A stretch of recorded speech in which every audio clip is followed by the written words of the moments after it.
Here's the gist of Treachery in Beatdown City. This is a turn-based beat-em-up. I know that sounds weird, but I'll get to it. Developed and independently published by New Challenger and Huracan Works. It released for PC and Switch in March 2020. You play as 3 fighters specialized in wrestling, boxing, and martial arts, battling their way through the streets to rescue the president who's been kidnapped by ninjas. Much like its visuals, the overarching setup for the game is very retro, harkening back to Double Dragon and River City Ransom days. However, upon closer inspection, both the plot and gameplay itself offer much deeper and original takes on these ideas. As I said, Beatdown City is a turn-based beat-em-up. What I mean by that is, as you progress through the world and encounter all kinds of people who have beef with the 3 playable characters, or just generally awful, you'll enter single-screen fights akin to your classic NES beat-em-ups, walking around with the D-pad and punching with A. However, pressing X will pause time and open an action menu, allowing you to queue up different attacks for combos. These actions are limited by your FP, a numerical value of points each move requires, and your Act, which is a meter comprised of 3 segments. Each attack will cost FP based on how much damage it does and a single unit of Act, meaning you can comprise combos of up to 3 discrete actions per turn maximum. Your FP will slowly regenerate over time, and you earn bonus FP for pulling off combos. Meanwhile, your Act also slowly recovers, but will be granted back to you more quickly for keeping your distance from the enemy. This can be made easier by using certain moves or combos to stun, slow, blind, etc. your opponents. Of course, you have to be careful, as when enemies draw near, they'll take their turn, pausing time and giving you a chance to defend yourself. You can brace attacks head-on, taking full damage but costing you nothing, or block or even counter, costing FP and Act respectively.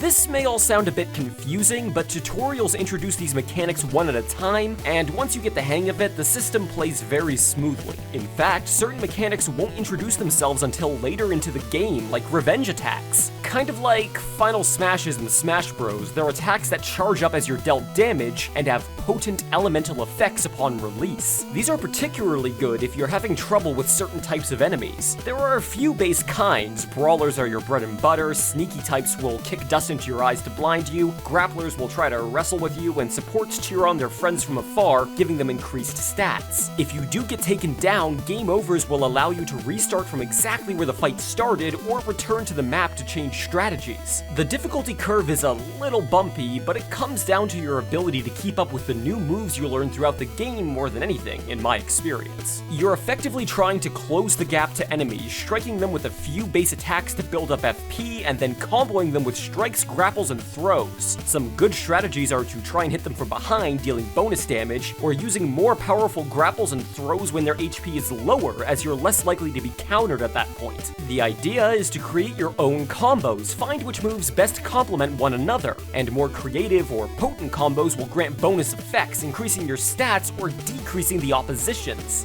Damage you take doesn't passively restore, unlike your FP and Act, so it'll have to be healed off. This can be done by smashing up objects during fights, which drop healing items, collecting healing items that can be used in or out of battle by opening dumpsters scattered in the overworld, or checkpoint-style food carts. You can more effectively spread out your party's HP pool, however, by switching characters with the bumpers on the map. Each character has a different fighting style, with Bruce Maxwell using Jeet Kune Do and Capoeira-style martial arts, Brad Steele using wrestling-style grabs and pummels, and Lisa Santiago with a boxing and MMA-style balance. But it's not just their styles which differ, and that leads us to what I'd consider my favorite part of Treachery in Beatdown City, the story. It may sound strange to praise the plot of a clearly 80s-inspired retro game, but trust me when I say it's worth reading every word. The dialogue is blunt with its messaging about anti-racism, police brutality, and political corruption, yet stays comedic throughout, effectively creating NPCs who seem like overblown caricatures, but as you go on, you realize very much see themselves as serious, and each of the playable characters have different interactions with NPCs and each other,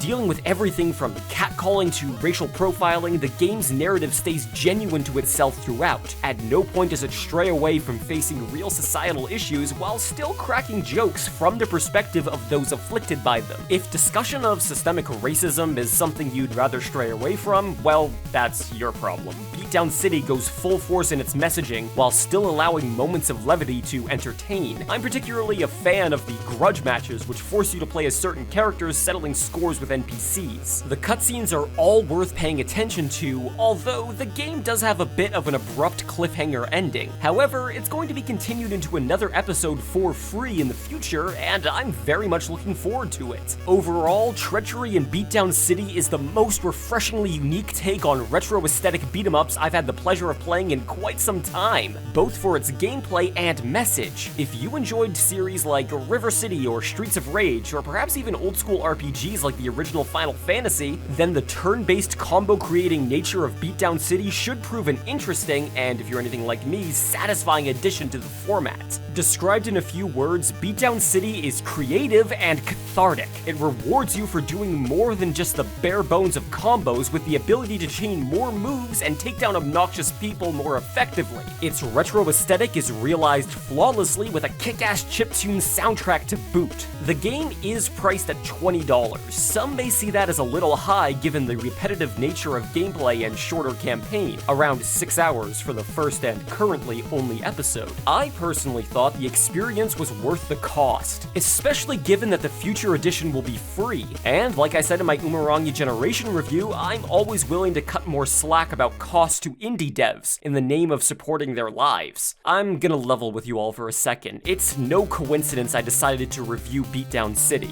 an indie game made by people of color depicting racism and oppression faced by people every day. If some of you are hearing this and rolling your eyes, I don't care. I'll take losing subscribers if it means supporting Black lives, not to mention all people of color and LGBTQ folk who are abused on a daily basis by police. Which is why all the ad revenue from this video will be going to Reclaim the Block, a charity seeking to defund police in Minneapolis and reroute that funding to invest in the community rather than oppress it. I'll also match the first $100 of ad revenue with my own money. Links to their website and other resources you can use to learn about and support the ongoing protests against police brutality and racism are below, and I'd recommend picking up Beatdown City while you're at it. Thanks for watching, stay safe, and take it easy.